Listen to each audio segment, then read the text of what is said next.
Zimmer is a joy to watch on the field. He has a big, long stride, and he doesn't look like he's moving that fast, but there was no prayer on the planet of getting him at third base. He was on his horse. So here's Austin Prott. I'm surprised to see Austin still in the game. I guess he is going to play the whole game. And the only thing I can figure is he got better. I don't know. A couple days ago they were saying he wasn't going to, he was out for the season. This was just 2 or 3 days ago they were saying he was out for the season. And I assumed he was only in the game for the reasons I gave, which were that just to play briefly so that he could get, so he recorded that he actually had an at-bat, throw to first, fake third to first, and the runner's back. They want to outlaw that move in the major leagues. Mike Krukow was talking about it in the Giants game the other night. That fake move, according to Krukow, as the rule book says, you're not allowed to deceive the runners, and that's obviously an attempt to deceive the runners. From the set, here's the pitch, and it's a fastball on the outside corner to Prott. It's 0-1.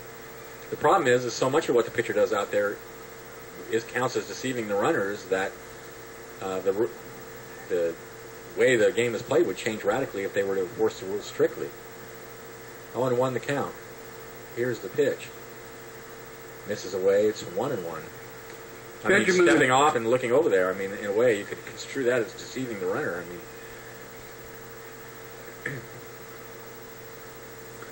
so 1-1 the count. And now there's the fake again and a throw to first. Well, yesterday it actually would have worked for them if they hadn't dropped the ball. First time I've ever seen it actually work. That's such a little league play that I can't believe that they use it in professional ball anyway. I mean, it almost puts them back in the 10-year-old category. The 1-1 pitch to Prott, misses low and away. It's 2-1.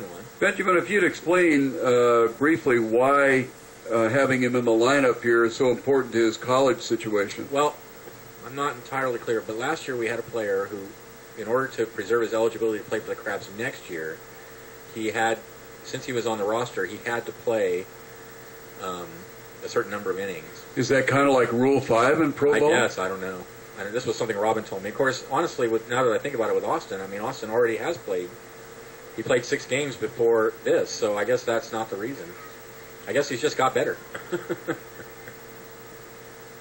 Here's the 2-1 pitch. In the dirt, 3-1. I was speculating just because I couldn't figure out why. Like I said a few days ago, the word was that he was out for the season with a nerve injury to his hand.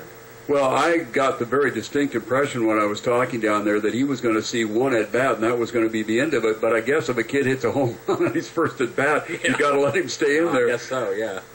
3-1 pitch. Hammer down the right field line, fair ball. 1 run is in. On his way to third is Zimmer. And it's 6-0 Crabs, and Prott's 2 for 2. Boy, that one was tagged.